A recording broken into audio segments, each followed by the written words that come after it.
이제 그 부분 말고 이제 이후의 성적 관리도 중요하니까 Structure 1 망했던 게 크게 영향을 받지 않는다는 그런 기쁜 소식을 전해드리는 영상을 준비를 해봤습니다. 어때요, 여러분? 좀 희망이 생기나요?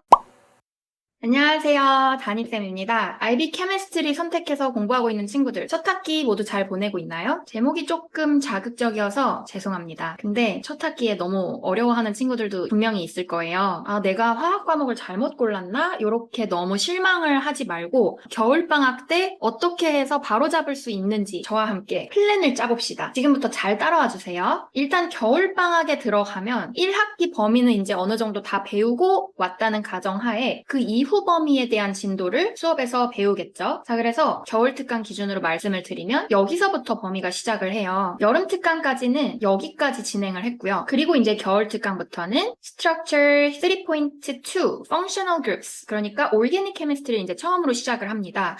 그리고 나서 Reactivity 파트로 넘어와서 본격적인 반응에 대한 내용들을 쭉 이렇게 배우고 갈 거예요. 여기서 약간 기쁜 소식이 있어요. IBChem 첫 학기를 성적을 잘 못 받았다는 거는 아마 대부분의 학교에서 순서대로 진도를 나갔다는 가정하에 Structure 1, 2 내용에서 좀 어려움을 겪었다는 뜻일 거예요. 근데 이 부분의 점수가 잘 나오지 않았다 하더라도 이 Organic Chemistry 내용은 크게 연결되는 부분이 아니에요. 그래서 이 부분 다시 공부해서 점수 잘 받을 수 있어요. 앞쪽 내용에 구멍이 생긴 거는 물론 다시 다 메꿔야 돼요. 하지만 당장에 이제 겨울방학 때 나갈 진도 범위에 대해서 이야기를 해보자면 올게닉캠부터 이제 시작을 할 건데 앞쪽 내용이 좀 어려웠다 하더라도 여기부터 다시 이해하는 데는 전혀 어려움이 없어요. 제가 다 이해를 시켜드릴게요. 자, 계속해서 Reactivity 파트를 이제 들어갈 건데 Measuring Enthalpy Change, 뭐 Energy Cycles, Fuels, 뭐 Entropy, Spontaneity 이런 부분들은 전부 다 히트에 대한 내용이에요. 자, 이 부분 히트에 대한 내용도 사실상 Structure 1, 2에서 배운 뭐 Atomic Structure, Electron Configuration 이런 부분이랑 크게 연결되는 내용들이 아니에요. 그렇기 때문에 여기서부터 다시 잘 배우면 됩니다. 자, 그런데 딱 하나 여러분이 1학기 범위에서 배웠던 부분들 중에 스토이키오메트리, 몰수 계산하고 모larity, concentration 계산하고 이런 부분들 있죠. 이런 내용을 배웠던 스토이키오메트리 부분은 조금 학습이 잘 되어 있어야 돼요. 그래서 이 부분을 반드시 복습을 잘 해서 겨울 특강 범위를 시작해야 됩니다. 그래서 저희 학원에도 오시면은 특강 때 이 부분 파트를 다시 한번 빠르게 리뷰를 하고 시작을 할 거예요. 자, 계속해서 볼게요. 다음 내용들, Reactivity 2. 여기서도 우리가 보는 내용들이 이제 뭐 반응이 얼마나 빠르게 일어나는지, Rate of Reaction, 아니면은 뭐 The Extent of Chemical Change, Equilibrium, Kinetics 이런 내용들에 대한 얘기를 할 건데요.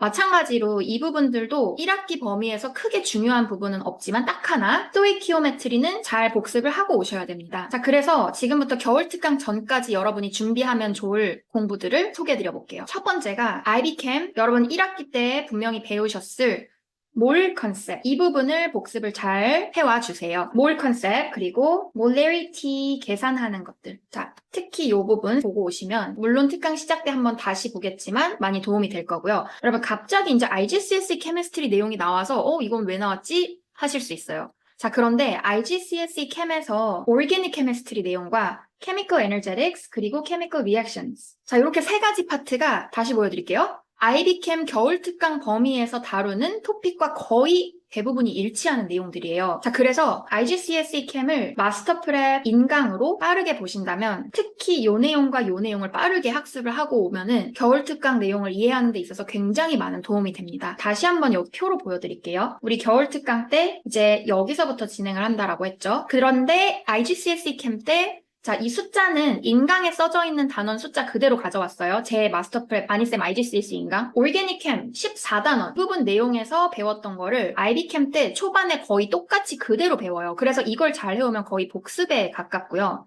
그 이후에 이제 Chemical Energetic 그리고 Chemical Reactions 요 파트들도 사실상 IB 때 기본적인 개념 다시 한번 짚고 거기서 이제 공식을 새로 배우고 적용하고 하기 때문에 여기서 컨셉 자체를 잘 이해하고 오면은 겨울 특강 범위를 이제 더 어려운 내용들을 나간다고 하더라도 훨씬 이해가 쉽고 따라가기가 쉬워질 거예요. 일단 IB 캠을 Year 1의 1학기를 조금 점수를 못 받은 친구들이라면은 지금 전체적으로 캠에 대한 자신감 자체가 떨어져 있을 것 같은데 IGCSE의 조금 쉬운 내용, 그러나 개념을 꼼꼼히 이해시켜주는 강의로 이 중요한 부분들을 미리 한번 쭉 빠르게라도 보고 올 수 있다면 겨울 특강에서 이제 새롭게 나가는 내용들은 새로운 마음가짐으로 더 자신감 있게 공부를 할 수가 있어요. 자, 그래서 가장 중요한 건 첫 학기 때 점수가 조금 나오지 않았다 하더라도 아직 충분히 만회할 시간이 많이 남아 있다는 거예요. 겨울방학부터 그 다음 내용들을 어떻게 준비하느냐에 따라서 다음 학기 성적은 수직 상승을 할 수도 있는 거예요. 여러분, 앞에 스트럭처 초반 파트를 물론 천천히 복습해서 다시 메꿔야 돼요. 하지만 당장 겨울 특강 때는 이제 그 부분 말고 이제 이후의 성적 관리도 중요하니까 선행을 할 때 있어서는 스트럭처 1 망했던 게 크게 영향을 받지 않는다는 그런 기쁜 소식을 전해드리는 영상을 이렇게 준비를 해봤습니다. 어때요, 여러분? 좀 희망이 생기나요? 절대 포기하지 마시고 저와 함께 끝까지 성적 관리 잘 해서 모두 원하는 결과를 받을 수 있길 제가 응원하겠습니다. 다음 영상에서 볼게요. 안녕.